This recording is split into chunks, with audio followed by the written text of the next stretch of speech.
Record. Muy bien. Entonces, estamos en la tutoría de repaso para la sexta evaluación en línea. Me pidieron que hiciéramos el problema 5 del capítulo de corriente y resistencia, ¿verdad? Entonces, lo que voy a hacer es que voy a copiar el enunciado y lo vamos a hacer en la pizarra para tener más espacio.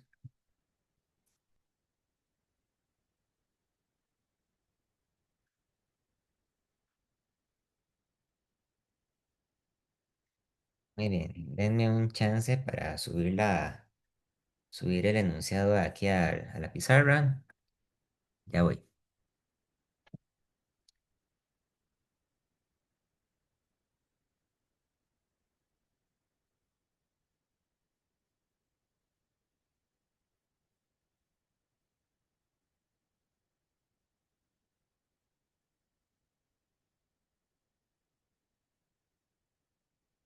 Bien, dice.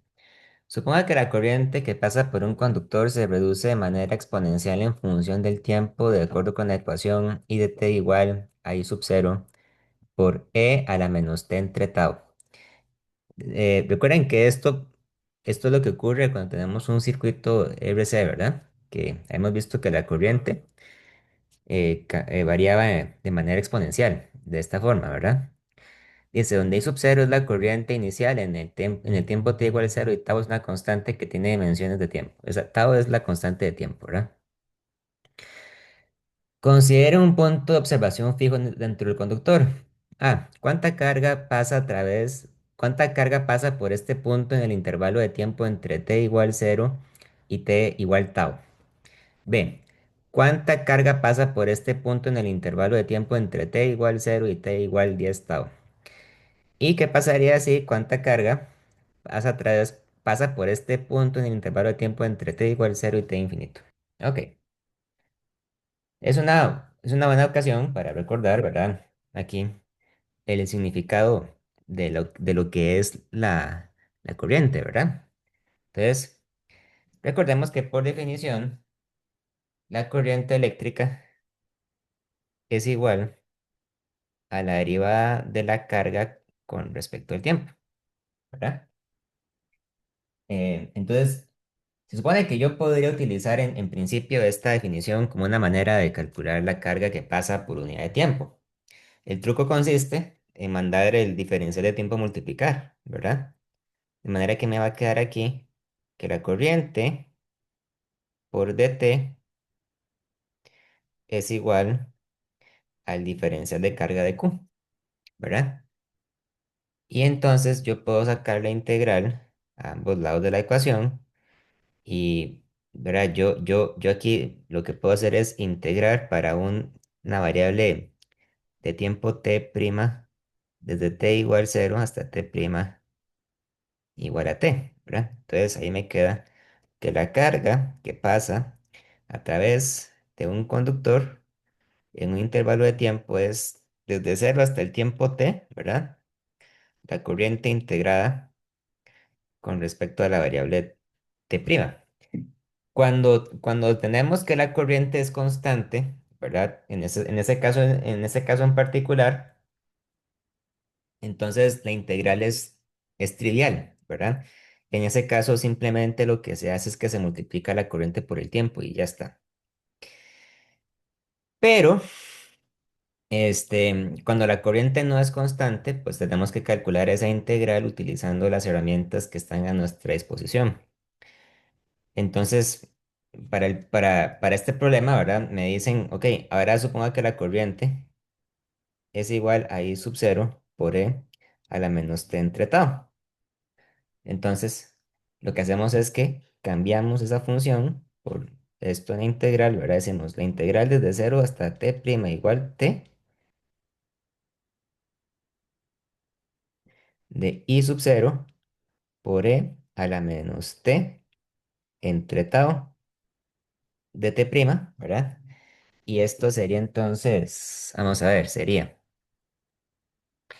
I sub 0 por E a la menos t entre tau, porque la integral de una exponencial es otra exponencial, ¿verdad? Pero hay que multiplicarlo aquí por menos tau, ¿verdad? Sí, multiplicado por menos tau porque digamos, por el de la cadena y me queda aquí menos tau. Entonces sería, bueno, perdón, menos tau y la integral hay que calcularla desde t' igual a t hasta t' igual a cero, ¿verdad? Entonces esto me queda que es igual a menos i sub cero por tau y entonces sería la integral desde a la menos perdón, desde menos t sobre tau menos uno, ¿verdad? Porque uno es lo que sale cuando tenemos la exponencial de e a la cero, ¿verdad? Entonces, en general, la carga sería igual. Si yo quito este menos, ¿verdad? Le cambio el signo a los términos, me quedaría que esto es i sub cero por tau por uno menos a la menos t sobre tau, ¿verdad? Entonces, lo bonito es que el resultado es válido para todos los problemas, para todos los incisos, ¿verdad? Entonces, me dicen aquí, ok, ahora, para el caso A, suponga que la integral se calcula desde t igual cero hasta t igual tau, ¿verdad? Entonces, para el problema A, decimos la carga, cuando el tiempo es igual a tau, entonces sería i sub cero por tau por uno menos, y aquí queda entonces e a la menos t entre tau. Pero si t es igual a tau, entonces sería e a la menos uno, ¿verdad? Y entonces yo no sé cuánto vale numéricamente i sub cero y tampoco sé cuánto vale tau, pero yo sí puedo calcular en la calculadora científica cuánto es uno menos e a la menos uno, ¿verdad? Y eso es aproximadamente igual a 0,632 veces i sub cero por tau, ¿ok? La parte B es hacer lo mismo, pero cuando el tiempo se evalúa en 10 tau, ¿verdad? Pero, o sea, es exactamente lo mismo, ¿verdad? Para la parte B, tomo ahora que t es igual a 10 tau, entonces sería i sub cero por tau por uno menos e a la menos 10, ¿verdad? Cuando yo calculo cuánto es uno menos e a la menos 10 en la calculadora científica, me queda que eso es igual. Vean qué interesante. Me queda que es igual a 0,49, o sea, 9 9 9 9 y luego viene 5 4 6 y sub 0 tau, ¿verdad? Eso evidentemente, ¿verdad? Lo que me quiere decir es que entre más grande sea el tiempo, ¿verdad? Es más lo que se aproxima este factor a 1, ¿verdad? Claro, si me dicen, ahora calcule la carga cuando ha pasado un tiempo infinito, ¿verdad? Entonces hay que calcular el límite cuando t tiende a infinito de la carga, ¿verdad? Entonces sería el límite cuando t tiende a infinito de i sub cero por tau por uno menos entonces vean, a la menos t entre tau, ¿verdad? Y entonces, bueno, aquí me queda e a la menos infinito tiende a cero, ¿verdad? Entonces, esto va a ser igual a i sub cero por tau. Pregunta conceptual. ¿Significa esto que la carga va a llegar a ser igual a i sub cero por tau? En teoría no, ¿verdad? Porque para que la carga alcance ese valor, en teoría hace falta esperar un tiempo infinito. Pero la carga se va a aproximar asintóticamente a ese resultado. Entonces, cuando hayan pasado 10 tau, 15 taus, 100 taus, ¿verdad? La diferencia va a ser tan pequeña que es como si la carga prácticamente fuera igual a i sub cero por tau. Pero bueno, esa sería la respuesta. ¿Queda claro? De mi parte, sí, profe. Muy bien, muy bien, muy bien. ¿Qué más? ¿Qué más?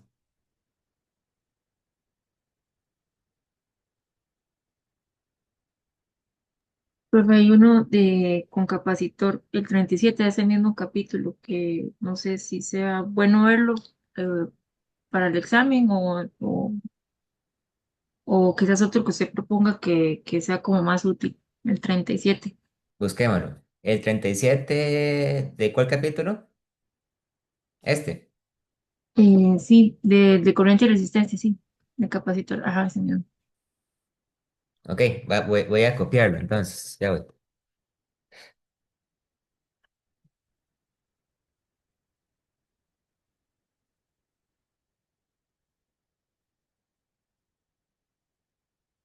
Deme chance nada más a copiarlo. Copiar la figura.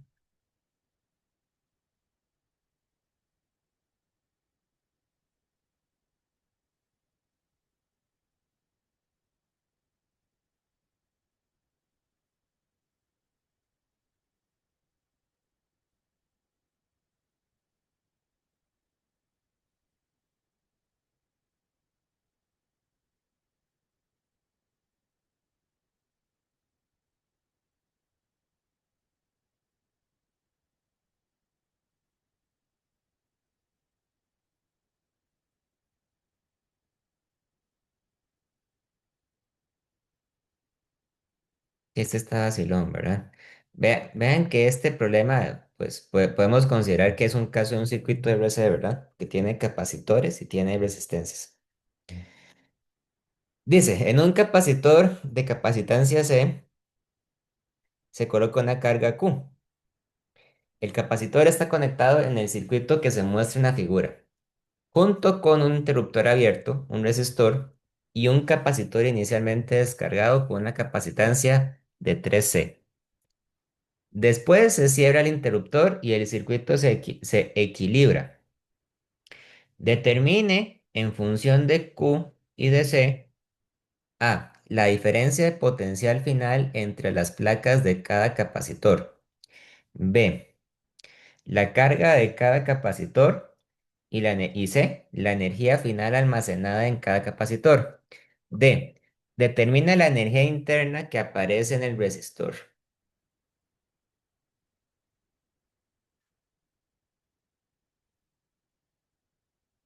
Ujú.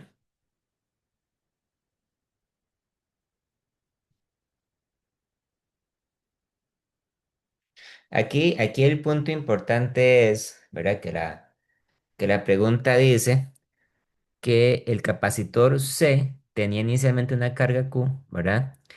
Pero el capacitor 3C tiene, tiene inicialmente una carga de cero, o sea, que tiene una carga, está totalmente descargado, ¿verdad? Este, mm, entonces, ¿verdad? Eso me dice que hay que tener mucho cuidado a la hora de aplicar en este circuito de las leyes de Kirchhoff. Bueno, y de hecho nosotros en este caso no deberíamos ni siquiera sugerir usar las leyes de Kirchhoff porque se trata de un problema que se ve en el capítulo 10 que se supone que es anterior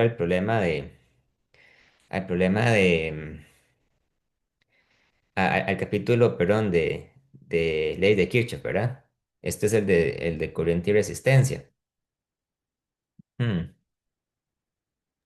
Ok, entonces en teoría en el examen deberían indicarnos cuándo aplicamos Kirchhoff. Sería, digamos, ¿Y cuándo? sería lo ideal, exactamente. Ahora bien, vamos a ver cómo lo planteamos en este caso.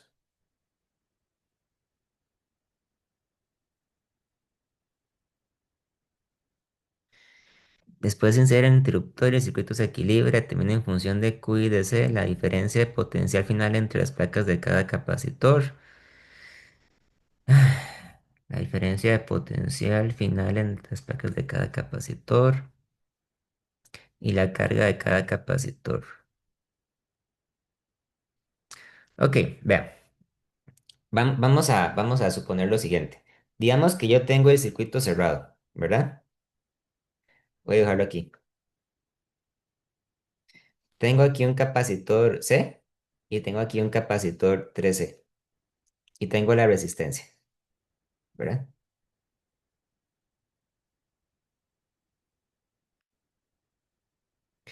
Vamos a suponer que la carga del capacitor C es Q1, ¿verdad? O sea, va a ser Q1 en positivo y Q1 negativo en cada una de las placas. Y vamos a decir que el capacitor 3C tiene una carga Q2, ¿ok? Entonces lo que queremos hacer aquí es encontrar el valor de la carga Q1 y de la carga Q2.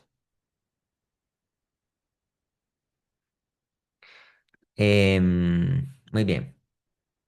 Ahora, la pregunta me dice que hay que esperarse, ¿verdad? A que el circuito se equilibre, ¿verdad? Entonces, la función de este resistor es la de hacer que el circuito no sufra un cortocircuito, o sea, como que las cargas puedan circular por el circuito sin llegar a, digamos, a tener una resistencia, una corriente infinita. Entonces, vamos a suponer también que cada uno de estos capacitores va a tener un potencial V1 y V2, ¿verdad? Entonces, cuando alcanza el equilibrio, en el equilibrio, lo que vamos a encontrar es que la corriente que pasa por el circuito va a tender a cero, ¿ok? ¿Por qué pasa eso? Bueno, porque cuando el circuito alcanza el equilibrio, ¿verdad? Se supone que las placas se cargan, del capacitor se cargan y entonces ya no permiten que circule más corriente, ¿verdad? Se satura, que fue lo que hemos visto en unas clases pasadas. Entonces, lo que esto va a provocar, en otras palabras, es que el voltaje de la resistencia, que es la corriente por la resistencia, ¿verdad? Según la ley de Ohm, va a tender a cero también. Y en consecuencia, como la resistencia no va a aportar corriente ni va a aportar voltaje, entonces lo que va a ocurrir es que el potencial del capacitor 1, del capacitor C, va a terminar siendo igual al potencial del capacitor 2, ¿verdad? Porque van a estar conectados, podríamos decir, en serie y en paralelo ambos. Y recordando, ¿verdad? Que en un capacitor la capacitancia es igual a la carga entre el voltaje. Entonces eso quiere decir que el voltaje es igual a la carga entre la capacitancia. En otras palabras, esto quiere decir que la carga Q1 entre el capacitor C va a ser igual a la carga Q2 entre el capacitor 3C, ¿verdad? Y yo podría aquí, cancelar las S, ¿verdad? Me va a quedar entonces que Q1 va a ser igual a Q2 entre 3, ¿verdad? O inclusive, para dejarlo más sencillo, podría decir que 3Q1 va a ser igual a Q2. Ok, entonces esta condición a la que acabo de llegar por sí sola no me va a decir, digamos, cuánta carga es cada uno. Lo único que me dice esta condición es que la carga del capacitor 3C va a ser el triple de la carga del capacitor C, ¿verdad? Pero entonces, la otra cosa que yo puedo aplicar aquí, ¿verdad? Que no es para nada obvio, es la ley de la conservación de la carga, por decirlo de una manera, ¿verdad? O sea, que la carga eléctrica, al igual que la masa, es una cantidad que no se crea ni se destruye. Podríamos decir en este caso solamente se mueve o circula, pero no se crea ni se destruye. Entonces, inicialmente, la única carga eléctrica que había en el circuito era la que estaba inicialmente en el capacitor C, que era la Q mayúscula. Pero al momento en que yo cierro el interruptor, esa carga eléctrica que existe se va a distribuir de una manera tal, ¿verdad?, que va a permitir al circuito alcanzar el equilibrio. Y vamos a encontrarnos con que va a llegar una carga Q1 al capacitor C y una carga Q2 al capacitor 3C, ¿verdad? Entonces, por conservación de la carga, nos va a quedar que Q1 más Q2 sumados me van a dar Q mayúscula. ¿Ok? Entonces, aplicando esta condición y la condición de que 3Q1 es igual a Q2, yo puedo resolver este problema para calcular cada una de las cargas en función de la Q mayúscula. ¿Ok? Lo que podría hacer, por ejemplo, de primero es sustituir esta Q2 por este Q2, de manera tal que me va a quedar que Q1 más 3Q1 es igual a Q grande, entonces me va a quedar que 4Q1 es Q grande y por lo tanto que Q1 va a ser igual a Q grande, eh, perdón, va a ser igual a Q grande entre 4, ¿verdad? Y por lo tanto Q2, que es igual a 3Q1, va a ser igual a 3 cuartos de Q grande.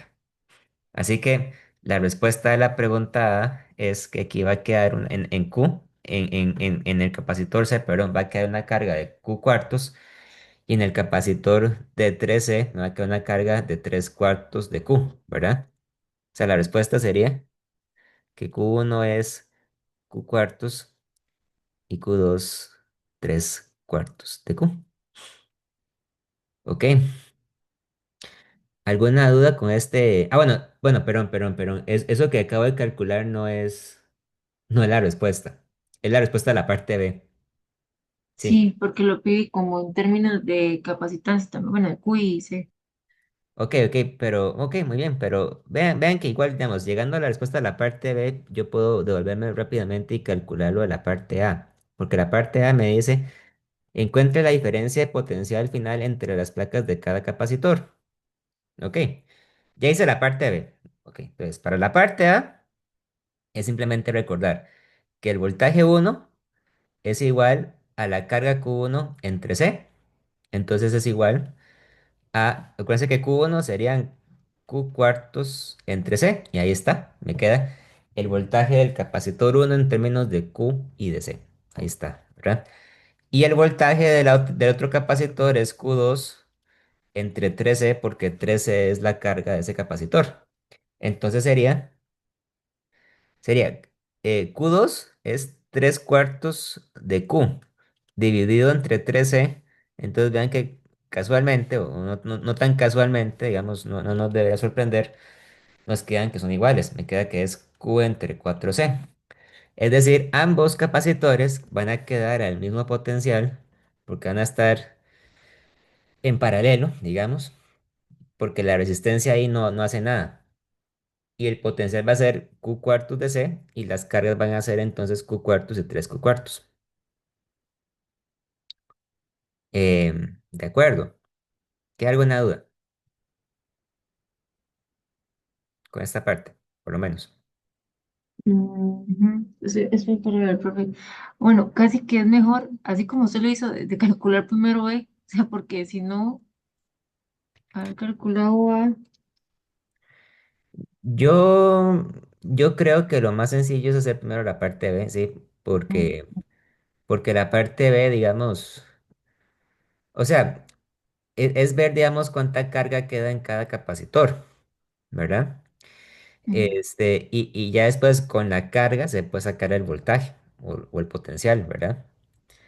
En cambio, calcular primero el potencial puede ser complicado porque no es claro, digamos, cómo se distribuye el voltaje una vez que el circuito alcanza el equilibrio. Pero con las cargas es más fácil porque las cargas, están relacionadas con la carga inicial. Ok, Ok, sí. Ujú. muy bien. Hagamos la parte C entonces. Hagamos la parte C por aquí. La parte C dice, la energía almacenada en cada capacitor. Entonces vamos a poner el capacitor aquí, este va a tener una energía U1 y este otro una energía U2, ¿verdad?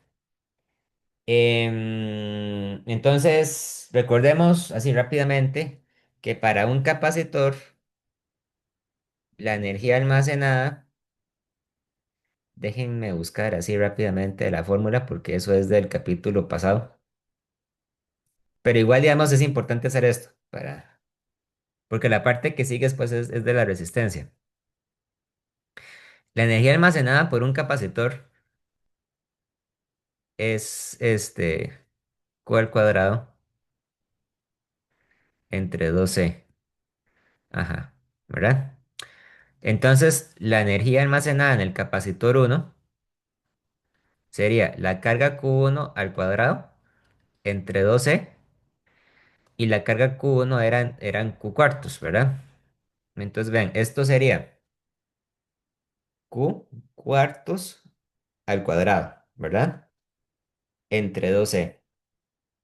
Entonces sería Q a la 2 entre 4 a la 2 por 2 por C, ¿verdad? Y entonces me queda Q al cuadrado entre, que 4 a la 2 es 16 por 2 32, ¿verdad?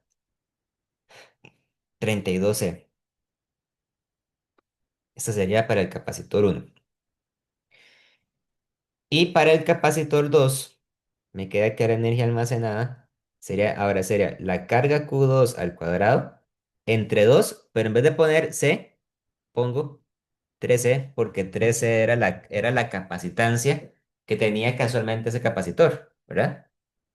Entonces, esto sería, vamos a ver, 3 cuartos de Q al cuadrado. Y aquí sería entre 2 por 3 pongámoslo aquí, 2 por 3 por C, ¿verdad?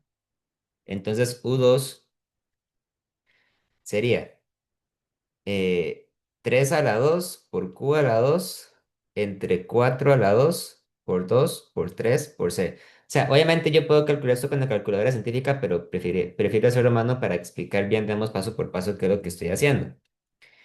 Em, Puedo cancelar un 3 con un 3, ¿verdad? Entonces esto va a quedar como 3Q a la 2. Y aquí lo que me queda es 4 al cuadrado por 2. Entonces me quedan 32. Sí, ¿ok? Es decir, U2 serían 3Q a la 2 entre 32C. Sería tres veces la carga, tres veces, perdón, la energía U1. ¿Verdad? O sea, U2 es tres veces U1. ¿De acuerdo?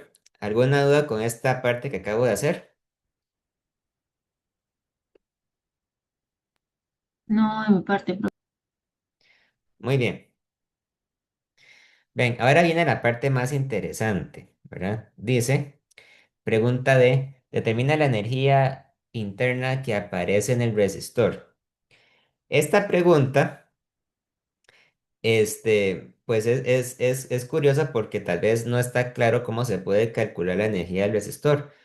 Más que nada porque yo les había dicho, bueno, que había que tomar que la corriente era cero, ¿verdad? Entonces, aquí lo que yo aplicaría para resolver este problema sería una forma de la ley de la conservación de la energía. Lo que yo diría es lo siguiente, para la parte D, que la energía, vamos a poner aquí, digamos, que la energía almacenada en el circuito inicialmente, antes de que se cierre el interruptor, es igual a la energía final, ¿verdad? Y bueno, la energía inicial sería la energía que tenía el único capacitor con carga. Este capacitor C con carga Q. La energía inicial sería simplemente Q al cuadrado entre 2C, ¿verdad? Mientras que la energía final es la suma de la energía del capacitor uno más la energía del capacitor 2 más la energía que llegue a tener el resistor. Entonces le puedo llamar la energía UR, ¿verdad? Es decir, lo que estoy diciendo con esto simplemente es que la energía del resistor va a ser aquella energía que no llegó a estar en el capacitor uno ni en el capacitor 2. Entonces, este, aquí lo que tendríamos sería que Q al cuadrado entre 2C, que es la energía inicial, ahora es igual a U1, y U1 era entonces, aquí verá Q al cuadrado entre 32C, más U2. U2 era 3 veces Q al cuadrado entre 32C, ¿verdad?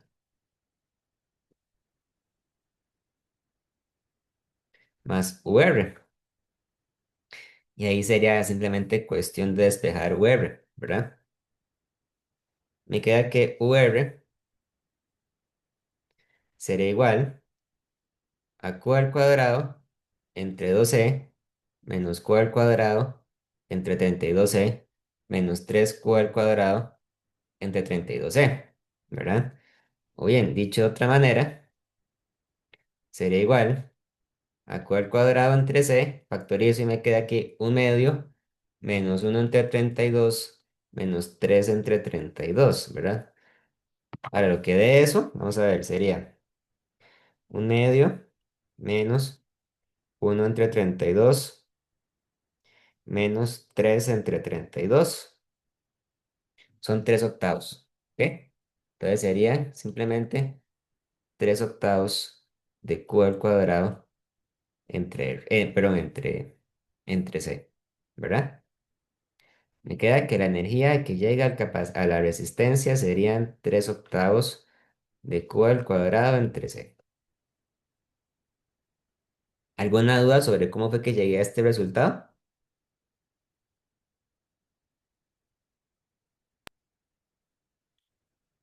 Solo para reafirmar, eso se considera solo cuando la corriente sea, o sea, cuando uno asume que es antes de que se cierre, o sea, cuando la corriente es cero, indicó usted, ¿verdad?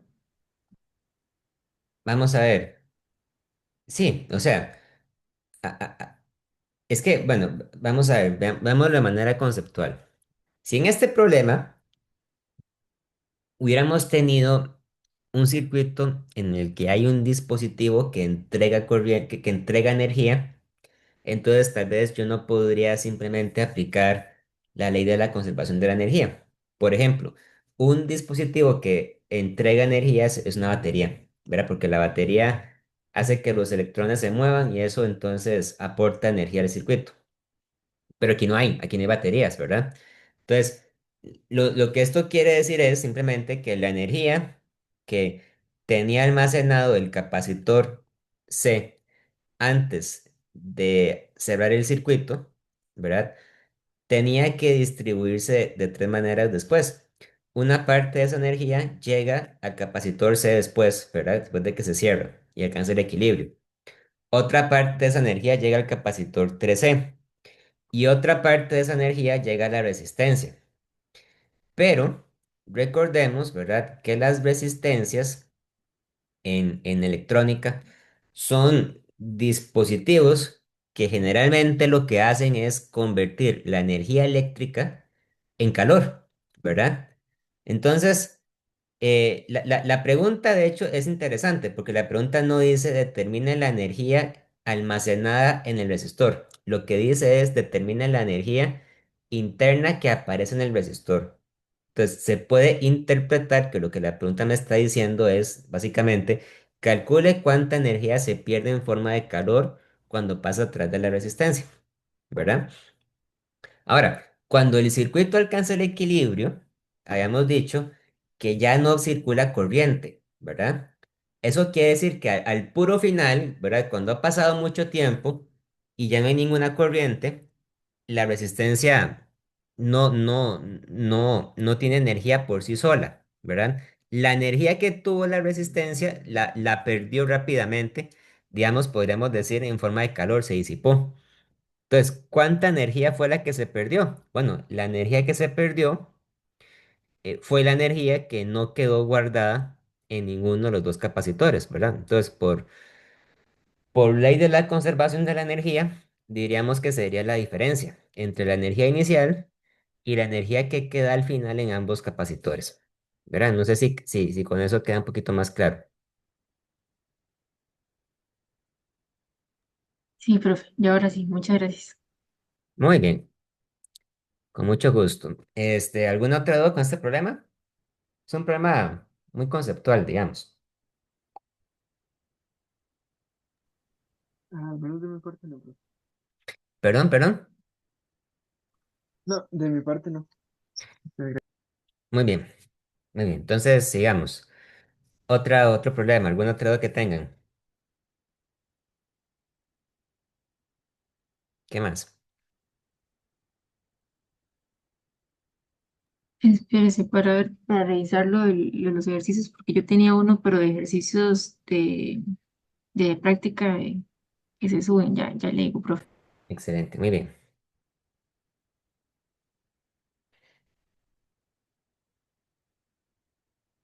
O bueno, no sé si Daniel tiene uno para que vaya adelantando. Que yo tengo otro cuaderno, entonces Ok. Mm, Eh, no, no, más bien era para alguna recomendación de profe. bueno, vamos a esperar a que Jacqueline encuentre el ejercicio. Pero bueno, siempre es una buena idea, ¿verdad? Que ustedes hagan toda la práctica que viene en la página, ¿verdad? Las prácticas que se suben cada semana. ¿Cómo les ha ido con eso?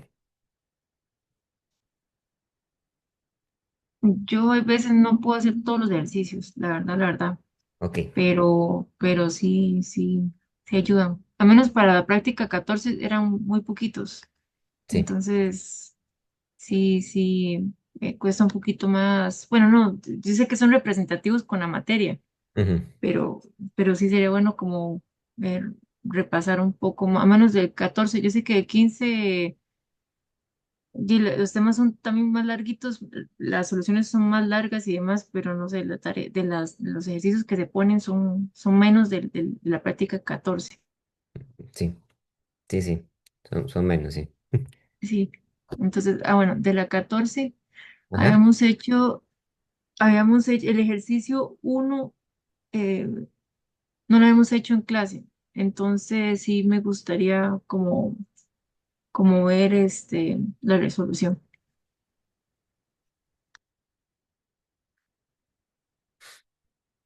Vamos a ver. Em,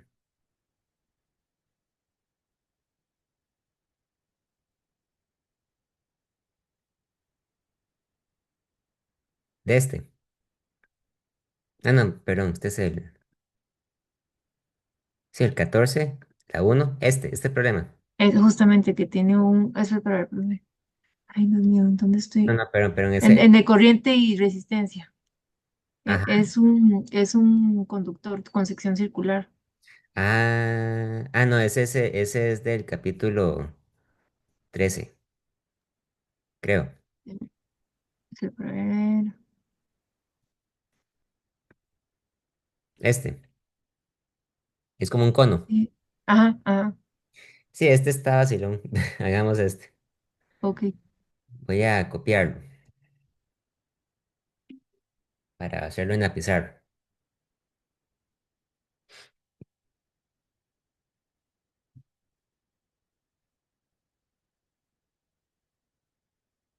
Ya voy.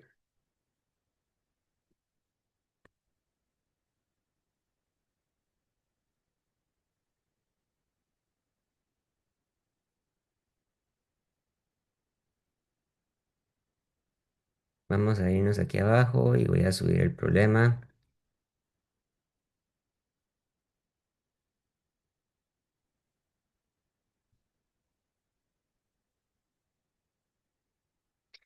Dice, analiza la siguiente figura, ¿verdad? Dice, en ella se presenta una sección circular de un conductor cuyo diámetro no es uniforme. La corriente que atraviesa este conductor es I igual a 8 amperes y el radio de la sección transversal del área A1 es de 0,250 centímetros. Es lo que está aquí, ¿verdad? En esta parte pequeñita. Pregunta, ¿cuál es la magnitud de la densidad de corriente a través de la sección transversal A1? Este, pregunta B, si la sección transversal A2 cumple que R2 es más grande que R1, la corriente en A2 es mayor, menor o igual que en A1, explique. Pregunta C, la densidad de corriente en A2 es mayor, menor, igual que en A1. Pregunta D, si se cumple que A2 es igual a 9 veces A1, ¿cuál sería el valor de R2? E, ¿cuál es el valor de la corriente en A2? F, ¿cuál es el valor de la densidad de corriente en A2? Muy bien, vamos a ver, paso por paso. El problema,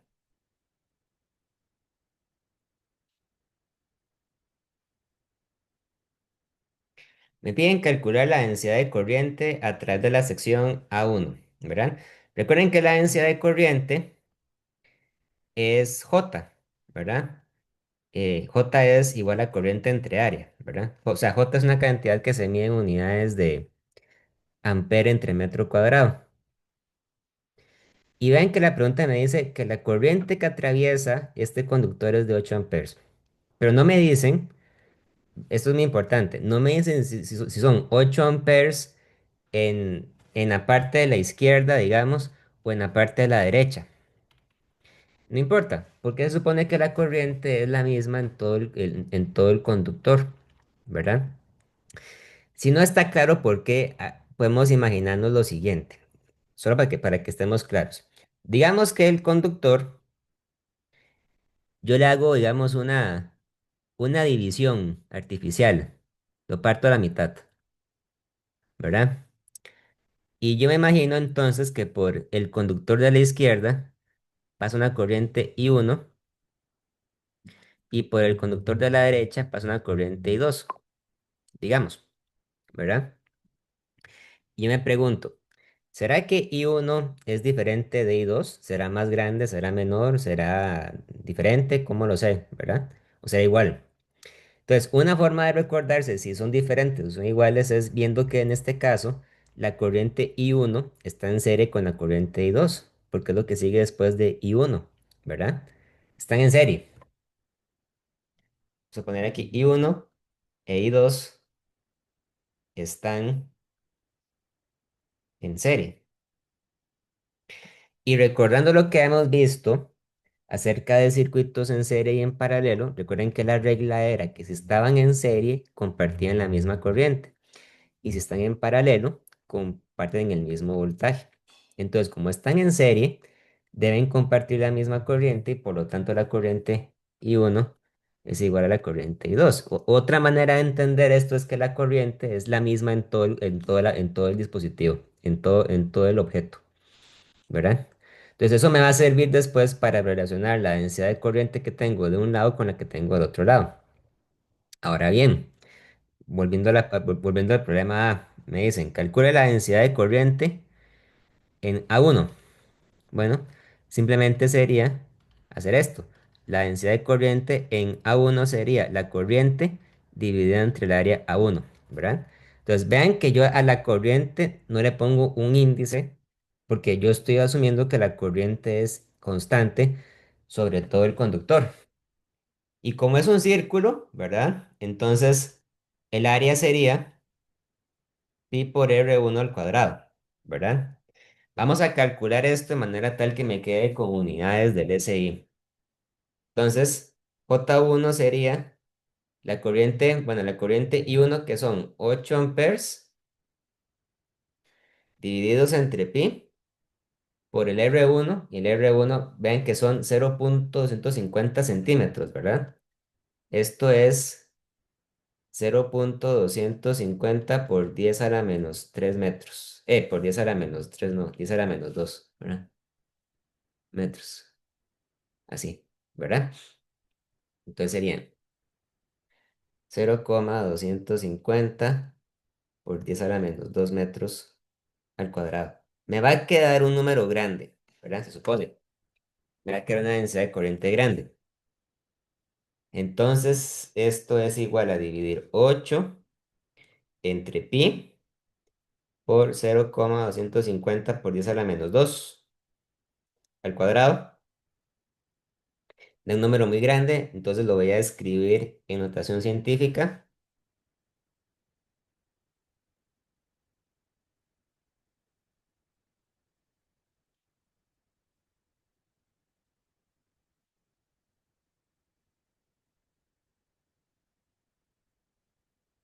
Ya voy.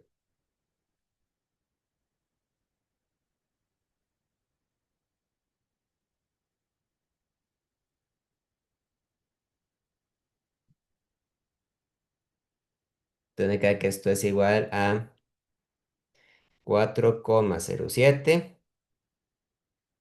por 10 a la 5 amperes entre metro cuadrado. ¿Ok? Ampere entre metro cuadrado esa es la unidad para medir la densidad de corriente. Sería la respuesta de la parte A. ¿De acuerdo? ¿Alguna duda con con este inciso? No, de mi parte, bro. Muy bien. La pregunta B. La pregunta B sale conceptual, ¿verdad?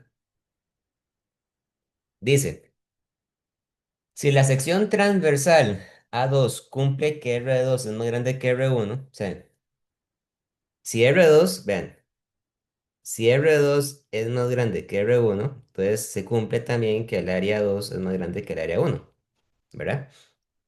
Por lógica, ¿verdad? O sea, el área 2 es más grande que el área 1. Entonces, me preguntan, ¿la corriente en A2 es mayor, menor, igual que en A1? Explique. La respuesta es que la corriente en A2 es la misma, ¿verdad? La corriente I1 es igual que la corriente I2 es igual que la corriente I, porque la corriente como tal no depende del área, es constante, ¿verdad? Como son elementos, como son secciones de ese conductor que están conectadas en serie, entonces por la regla que están conectadas en serie se debe cumplir que tienen la misma corriente. Entonces es igual, ¿verdad? No depende del área, esa sería la respuesta, no depende del área. Ahora bien, la pregunta C es distinta. La pregunta C dice, la densidad de corriente en A2 es mayor, menor, o igual que en A1. Entonces vean que si A2 es más grande que A1, entonces cuando yo divido la corriente entre A2 y divido la corriente entre A1, me queda que la corriente entre A1 es más grande que la corriente entre A2, ¿verdad? Y por lo tanto, esto implica que la densidad de corriente en el punto 2 es menor que la densidad de corriente en el punto uno. Entonces, la, la, la, la regla, digamos, que aprendemos con esto es que si bien la corriente es constante, ¿verdad? La densidad de corriente no lo es. La densidad de corriente sí depende del área, mientras que la corriente como tal no depende del área. ¿De acuerdo? ¿Alguna duda? Sí. No, profe, de mi parte no. Muy bien. Pregunta D. Dice. Si se cumple que A2 es igual a 9 veces A1, ¿cuál sería el valor de R2? Muy fácil. Yo puedo recordar que el área de un círculo es pi por r al cuadrado, ¿verdad? Entonces aquí me queda, en vez de poner A2 y en vez de poner A1, puedo poner pi por R2 al cuadrado es 9 veces pi por R1 al cuadrado, ¿verdad? Y puedo cancelar los pis. Entonces me queda que R2 al cuadrado es 9 veces R1 al cuadrado. Entonces vean qué conveniente, ¿verdad? El número 9 es un número cuadrado, se le puede sacar raíz cuadrada y da un número entero. Aquí lo que tengo que hacer es sacar raíces a ambos lados, ¿verdad? Y me queda entonces que R2 es 3 veces R1, ¿verdad? Técnicamente yo debería ponerle aquí más menos, pero no lo voy a hacer porque yo sé que la respuesta tiene que ser positiva, ¿verdad? Porque los radios de un círculo solo pueden ser positivos, no pueden ser negativos. Y ya sabíamos que el R1 era igual a 0,250 centímetros, entonces R2 es igual a 3 veces 0,250 centímetros, es 0,750 centímetros, o lo que es equivalente, R2 sería 0,750 por 10 a la menos 2 metros. ¿De acuerdo? La pregunta D era una pregunta geométrica. No tenía nada que ver con la parte de corrientes ni nada de física. Era totalmente geométrica. ¿Ok? ¿Alguna duda con la pregunta D que acabo de hacer? No, de mi parte, profe. Muy bien. La E. ¿Cuál es el valor de la corriente en A2? La misma, ¿verdad? La corriente sería simplemente E. Serían 8 amperes, ¿verdad? No cambia con el área. Pero en la pregunta F me dicen, ¿cuál es el valor de la densidad de corriente en A2? Bueno, para la pregunta F, la densidad de corriente en A2 sería entonces la corriente. entre A2, ¿verdad? Que es simplemente la corriente dividido entre, podríamos decir, tres veces el área uno, ¿verdad? Lo pongo así, bueno, no, en realidad es mejor si lo pongo en términos de R2, sí. Sería entonces, pongámoslo aquí como pi por R2 al cuadrado. Entonces sería dividir 8 amperes entre pi por el radio, que serían 0,750 por 10 a la menos 2 metros al cuadrado, ¿verdad? Y eso me da entonces, ¿cuánto me da?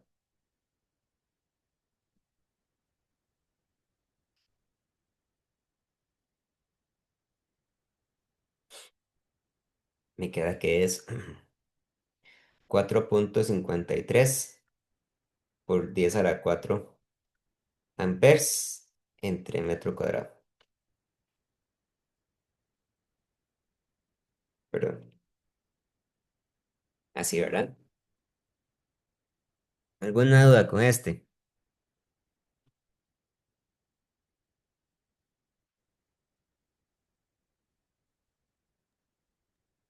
No de mi parte. No, profe. Es que me ha costado un poco en la parte conceptual, eso que usted decía que se consideran las caras como si fuera un circuito en serie. Está bien, gracias, profe. Eso es muy importante, ¿verdad? Recordar que sí, que como están en serie, la corriente es la misma, ¿verdad? Ok. ¿Alguna otra duda? ¿Otro ejercicio? Y no sé si pasamos ya el capítulo como al 27. Sí. Eh, Profe, las resoluciones de estos problemas, ¿usted los va a subir o se van a habilitar en estos días? Ahora se las comparto. Sí. Ah, gracias, profe. No sé si vemos alguno del libro que usted considera ahí bonito, o no sé, para el tema, para el otro tema que tiene que ver con circuitos de corriente directa. Veamos.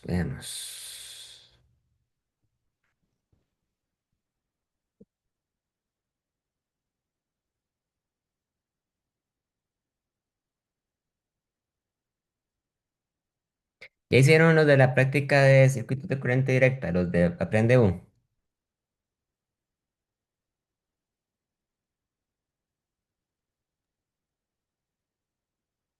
Yo he hecho, la verdad, solo uno. Bueno, hagamos uno de estos. Entonces, voy a subirles el problema 3.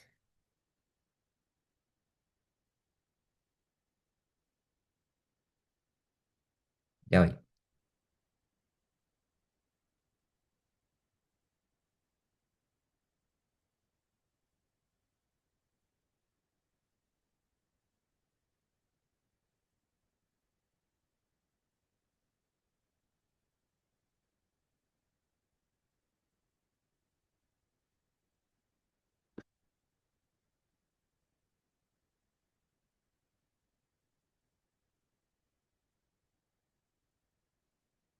Este porque me parece que siempre es importante repasar circuitos RC. Vamos a ver, dice. Considere un capacitor de 4,45 nanofarads que posee una carga inicial de 6,20 microcoulombs, el cual se descarga a través de un resistor cuyo valor de resistencia es 1,28 kiloohms. Pregunta A.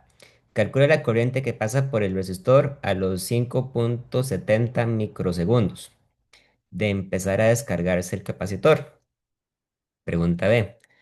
¿Cuál es la carga en el capacitor luego de 7,5 microsegundos de empezar a descargarse? Pregunta C. ¿Cuál es la corriente máxima que atraviesa el resistor? Vean, entonces, este problema es un problema de una descarga de un circuito RC, ¿verdad? Si yo dibujo el circuito, debería verse como algo así como lo que voy a mostrar. Debemos tener la resistencia, el capacitor, ¿verdad? Y aquí tendremos un interruptor que se cierra. ¿ok? No hay batería, eso es importante. Entonces, bueno, para este tipo de problemas, ¿verdad? Ustedes podrían sentirse tentados a pensar que tienen que derivar todas las ecuaciones que hemos visto la clase pasada para circuitos RC. Pero en realidad no hace falta. Si ustedes se dan cuenta, esas fórmulas están apuntadas en el libro y ustedes las pueden consultar rápidamente. Entonces, para un circuito que se descarga,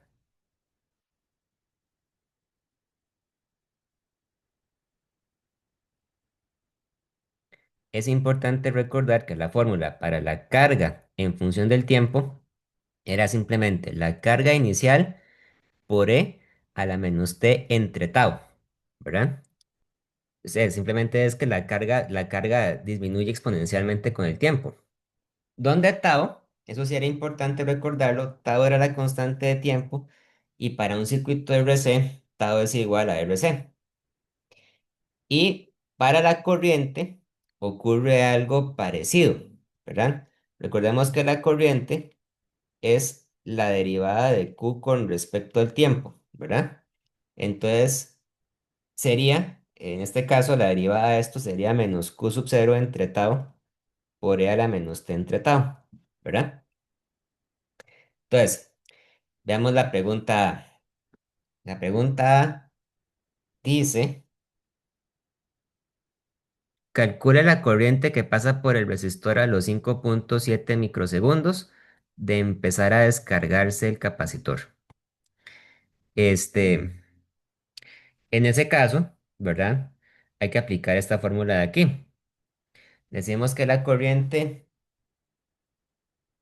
en función del tiempo es menos Q sub 0 entre tau por E a la menos T entre tau, ¿verdad?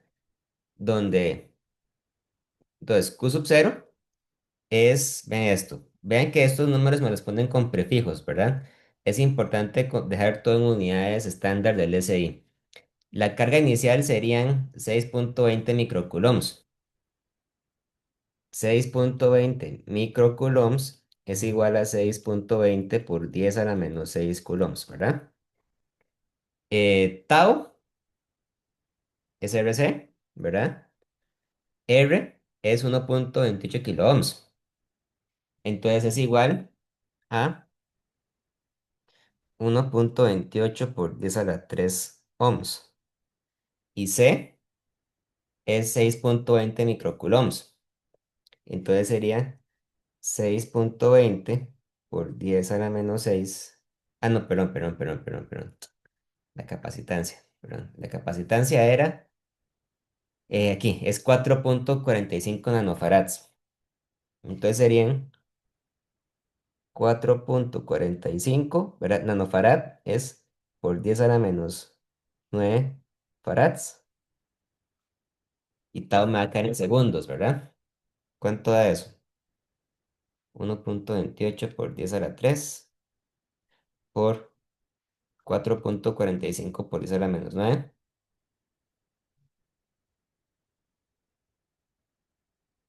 5,70 por 10 a la menos 6 segundos.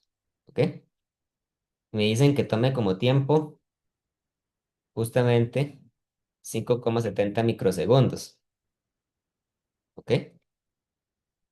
También sería 5,70 por 10 a la menos 6 segundos.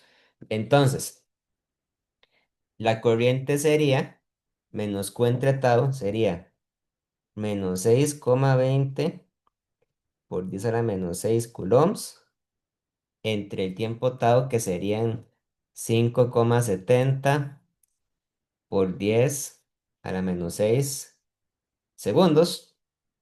Y aquí sería, vean, sería por E a la menos T entre tau, pero T es igual que tau, entonces sería por E a la menos 1.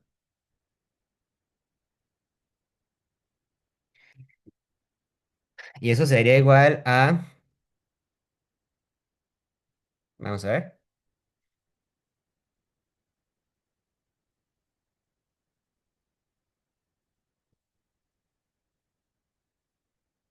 aproximadamente menos 1,09 amperes, ¿verdad?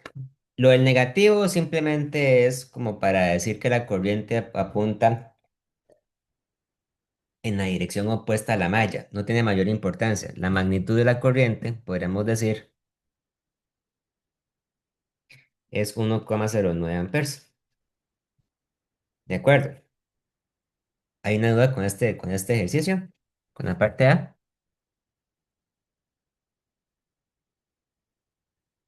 No, de mi parte, profe.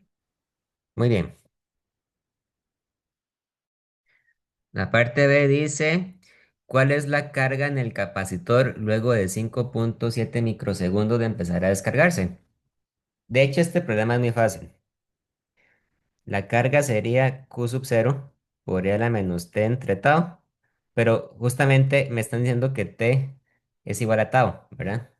Entonces, la carga, cuando el tiempo es de 5,7 microsegundos, es el Q sub 0, que el Q sub 0 era 6,20 por 10 a la menos 6 coulombs por E a la menos 1, ¿verdad? ¿Cuánto da eso?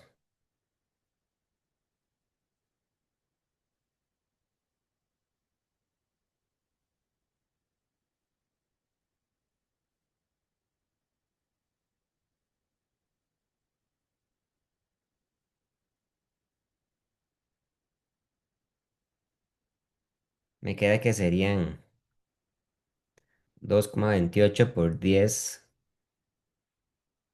a la menos 6 coulombs. ¿Ok? Sería la carga que queda en el circuito después de que ha transcurrido una constante de tiempo. ¿Ok?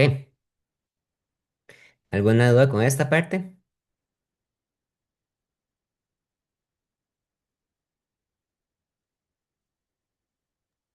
No, profe. Muy bien. Vamos con la parte C. ¿Cuál es la corriente máxima que atraviesa el resistor? ¿Verdad? Entonces, viendo la fórmula de la corriente, que es menos Q sub 0 entre tau por E a la menos T entre tau, ¿verdad? Queda de evidencia que la corriente es máxima cuando T es igual a cero, ¿verdad? Porque claro, en un circuito que se está descargando, la corriente solamente puede disminuir con el tiempo. Por lo tanto, Imax sería menos Q sub 0 entre tau. O bueno, la magnitud sería Q sub 0 entre tau, ¿verdad? Entonces sería menos 6,20 por 10 a la menos 6 coulombs entre la constante de tiempo que es 5,7 por 10 a la menos 6 segundos. Perdón, no, perdón, puse mal. La constante de tiempo es 5,7, no, sí, por 10 a la menos 6 segundos, sí. Y eso daría entonces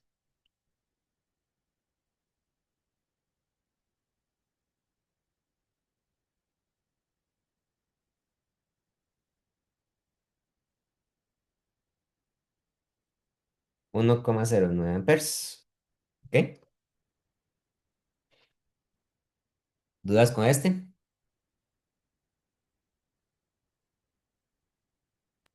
No, profe.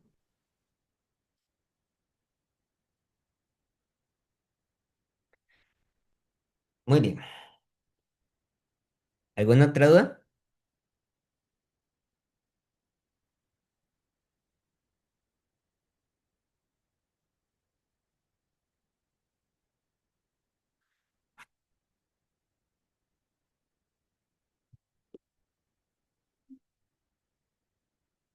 Hagamos el problema 4.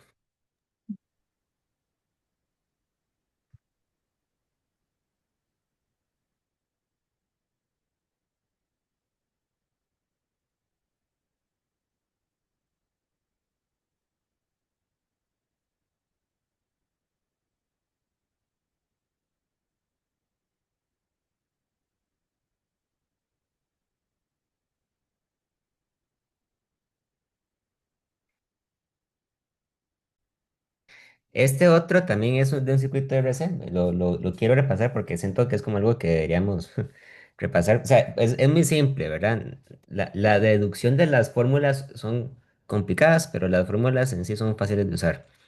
Dice, considera un capacitor de 16 microfarads que se carga gracias a una batería de 12 volts y a través de, de un resistor de resistencia R. El capacitor alcanza una diferencia de potencial de 4 volts en un intervalo de tiempo de 2 segundos, después de comenzar a cargarse. Encuentra el valor de la resistencia R. ¿Ok? Entonces, para empezar a explicar este problema, vamos a dibujar el circuito, ¿verdad? Aquí la clave es que sabemos que se está cargando, ¿verdad? Y cuando un capacitor se está cargando, es porque se conecta a una diferencia de potencial, a una batería. Aquí lo dice, hay una batería. Entonces, yo puedo imaginarme que el circuito es una batería, un capacitor y una resistencia.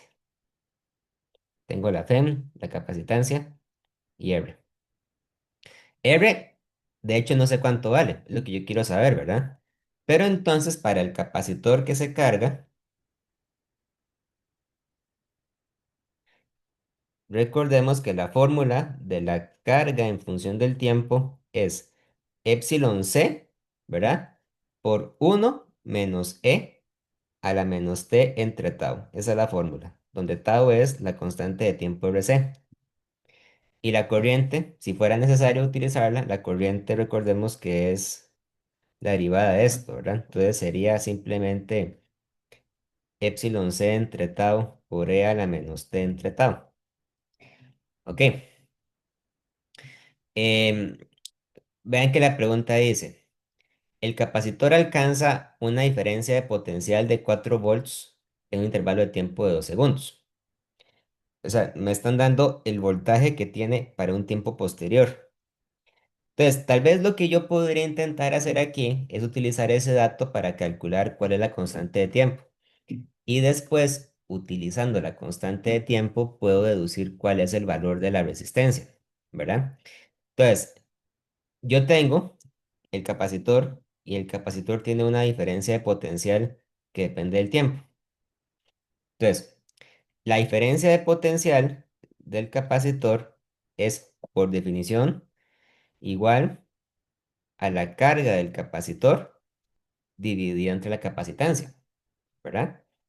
Y yo podría decir entonces que la carga del capacitor, por lo tanto, es igual a la capacitancia multiplicado por el voltaje del capacitor.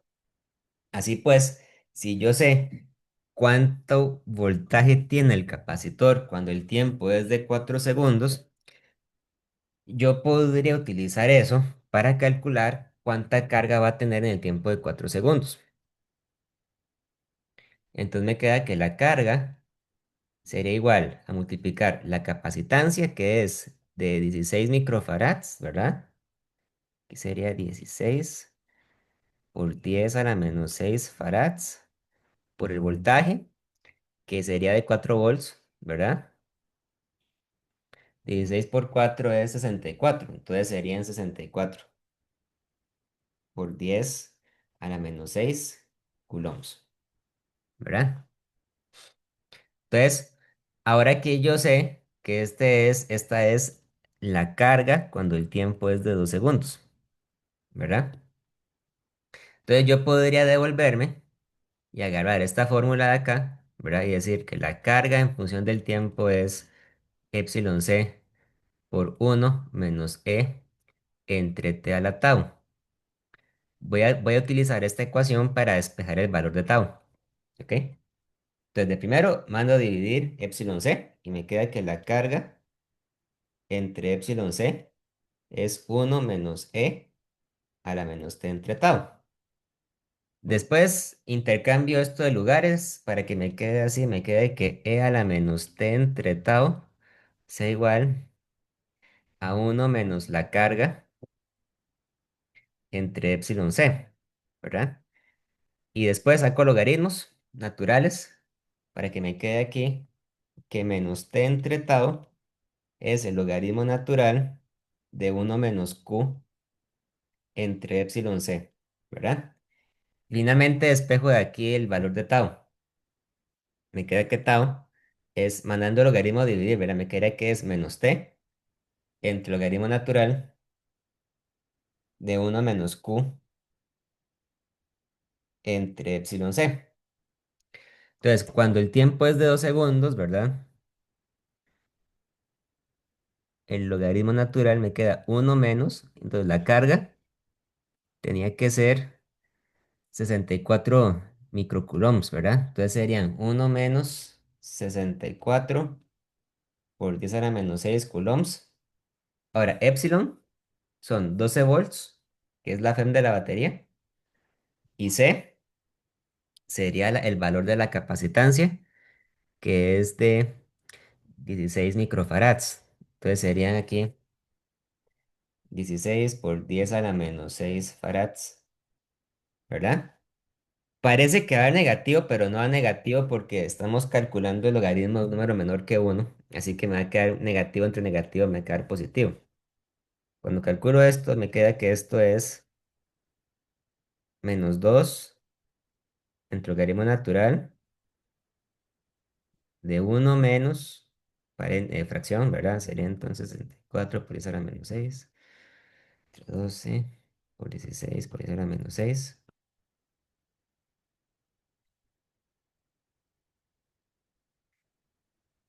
Me queda que tau es igual a 4,93 segundos. De hecho, me queda que es una constante de tiempo considerablemente grande, ¿verdad? Eso quiere decir que la resistencia va a ser muy grande.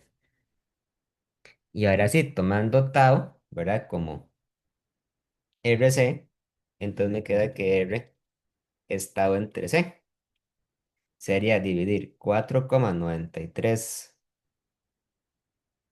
segundos entre C, que C era 16 por 10 a la menos 6 farads, ¿verdad? ¿Cuánto da?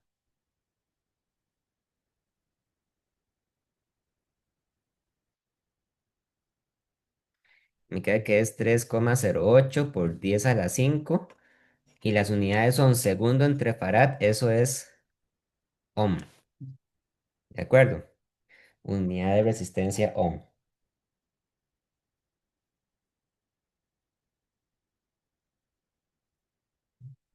Y quedaría la respuesta. ¿Alguna duda con este ejercicio?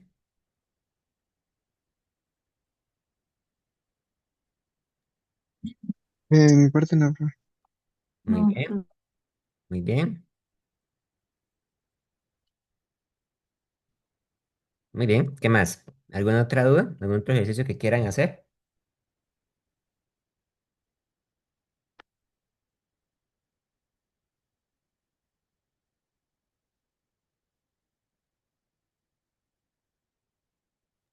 Profe, ahora que recuerdo, Ujú. en el examen pasado, en un problema, recuerdo que dijeron, no dijeron el circuito que estaba en paralelo o en serie, sino que dijeron que estaban conectados a una corriente, directa, algo así. Si quiere lo busco y ya le digo. Es que, Ok, porque sí, se me confundió esos términos. Se referían a que estaba en paralelo y en serie, pero no le decían así. Ya lo busco. ok. Es de libro, perdón, o es de Aprende U. No, es de un problema que se dio en el examen pasado. Ok, ok, ok, ok, ok. Sí.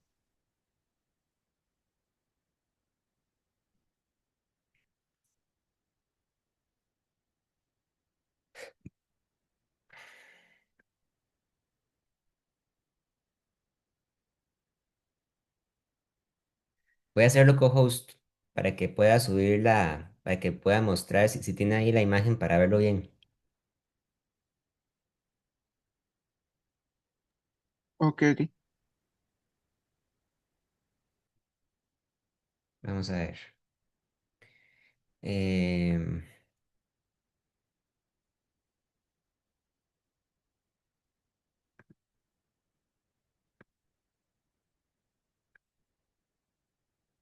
Aquí está. Ah, pero y no viene con una imagen, con una figura.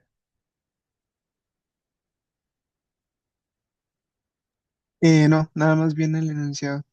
Y eso es todo el enunciado. Ah, no, ya le paso todo el enunciado, perdón. Ok, ok. Dice, un primer capacitor de 2,70 microfarads es cargado a 4,75 volts, mientras que un segundo capacitor de 4 microfarads se carga a 525 volts. Pregunta A. Calcule la diferencia de potencial y carga en cada capacitor si estos se conectan en las terminales positivas entre sí y las negativas entre sí. Ok, ok. Y la pregunta B. Calcule la diferencia de potencial y carga en cada capacitor si estos se conectan con las terminales positivas con negativas. Muy bien. Ujú. Ok, ok. Vamos a hacer un dibujo primero para la parte A.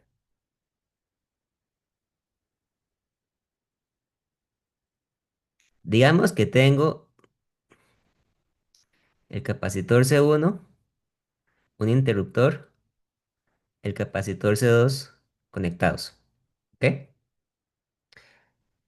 Y la pregunta es, ok, se conectan con las positivas entre sí y las negativas entre sí, ¿verdad? Algo así. Em, el primer capacitor tiene una capacitancia C1, ¿ok? C1 es igual a, pongamos, 2,70 microfarads y C2 es igual a 4 microfarads, ¿verdad? Y este se conecta a un potencial V1 y un potencial V2, ¿ok? V1 son 475 volts y V2 son 525 volts. Entonces yo puedo calcular cuánta carga tiene cada capacitor. Digamos que este tiene una carga Q1 y este tiene una carga Q2. Entonces Q1 sería igual a C1 por V1, ¿verdad? Bueno, rápidamente, 2,70 por 475 serían, bueno, por 10 a la menos 6, ¿verdad? Aquí sería Q1 igual a 1,28 por 10 a la menos 3 coulombs y Q2, que sería C2 por V2, serían los 4 microfarads por 525 por 10 a la menos 6, serían 2,10 por 10 a la menos 3 coulombs. Muy bien. Y después se cierran el capacitor, ¿verdad? Y entonces, ¿qué es lo que va a pasar? Lo que va a pasar es que vamos a tener un montón de cargas positivas arriba y un montón de cargas negativas abajo, ¿verdad? Entonces, cuando se cierra el interruptor, ¿verdad? Me va a quedar aquí el circuito ahora con un C1, un C2, ¿verdad? Pero van a cambiar las cargas y los voltajes, ¿ok? Yo voy a tener aquí un voltaje, vamos a poner aquí un voltaje V1 final y un voltaje V2 final. Como van a estar en paralelo, esto quiere decir que el V1 final va a ser igual al V2 final, ¿verdad? Y cada capacitor va a tener también su propia carga. Va a ser una carga Q1 final y una carga Q2 final. Entonces, a partir de la igualdad de los voltajes, yo podría decir que esto implica que la carga Q1 final entre C1 va a ser igual a la carga Q2 final entre C2, ¿verdad? Y aplicando también lo que hayamos visto la otra vez, ¿verdad? Sobre la ley de la conservación de la carga, lo que esto quiere decir, en otras palabras, es que la suma de estas dos cargas, este, la suma de las cargas,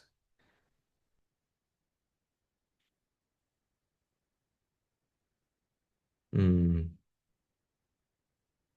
Sí, esto implica que la suma de las dos cargas, o sea, Q1F más Q2F, va a tener que ser igual a la carga que había inicialmente en el circuito, que sería la carga Q1 más la carga Q2. Entonces aquí nos estamos quedando con un sistema de dos ecuaciones, en realidad. Eh, Esta sería la ecuación uno, esta sería la ecuación 2. Ok, la ecuación uno, cuando la escribo de manera simplificada, ¿verdad? Me queda que Q1F entre C1, y C1 es 2,70 microcoulombs, es igual a Q2F, y C2 es igual a 4 microfarads. Ah, perdón, microfarads, no coulombs.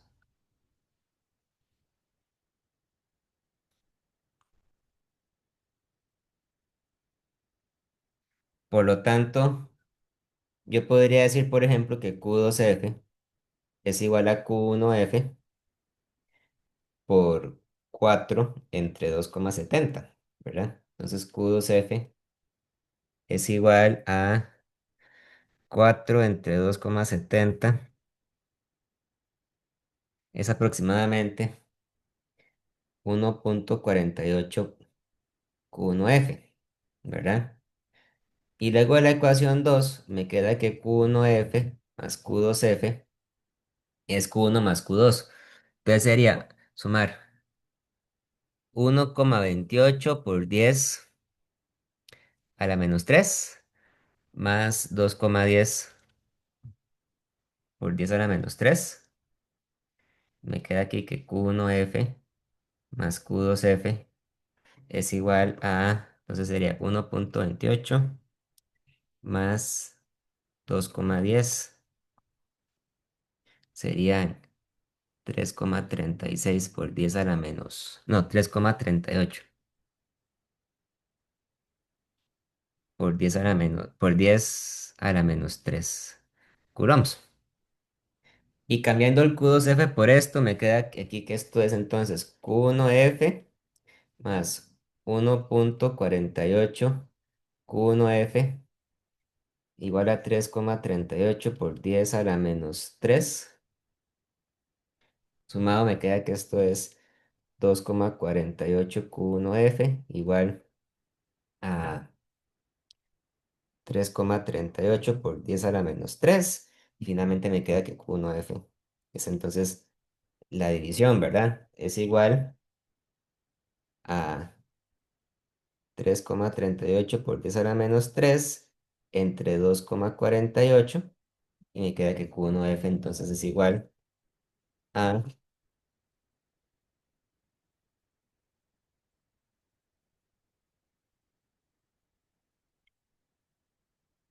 1,36 por 10 a la menos 3 coulombs.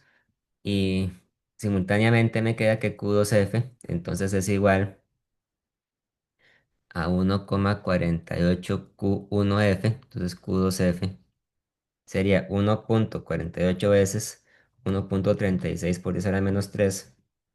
Me queda que es 2,01 por 10 a la menos 3 coulombs. Y llego a las respuestas que estaba buscando. Me queda aquí y me queda acá. ¿Ok? Entonces, esa sería la...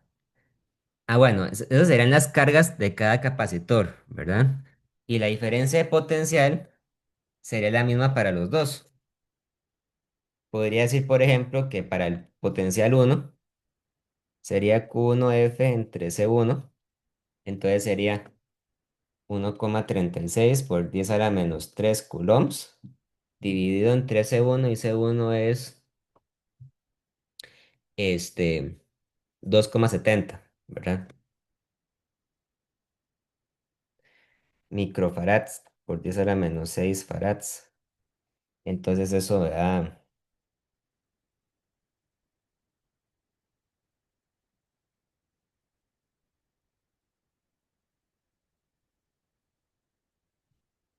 504 volts, que también es lo mismo que el V2.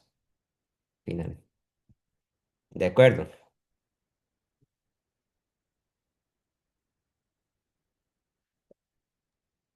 Listo, ¿Alguna listo, duda? A profe. ver.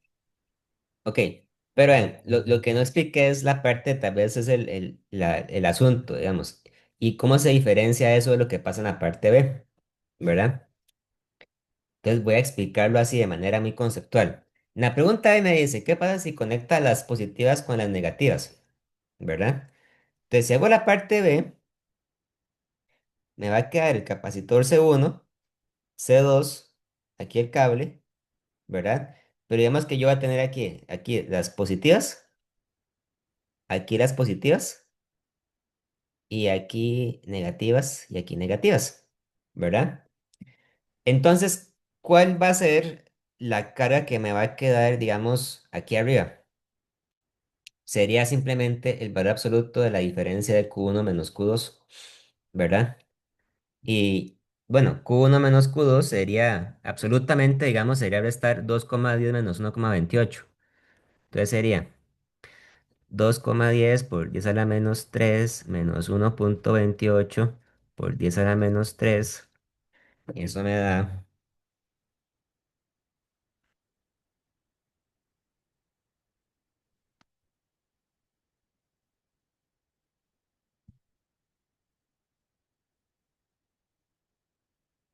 8,20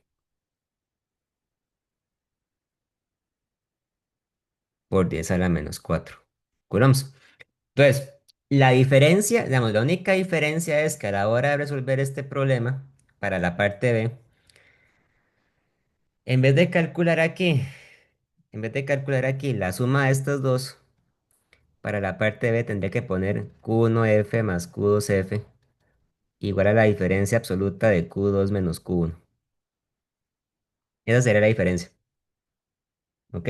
Claro, hacer eso también, también lleva, digamos, resolver un sistema de ecuaciones, ¿verdad? Sería un procedimiento largo. Pero al final obtendríamos una respuesta diferente, que es de lo que el problema quiere que demuestren, ¿verdad? No sé si queda claro con esto. Creo que sí, creo que sí. Muy bien, muy bien. Bueno, ¿alguna otra duda?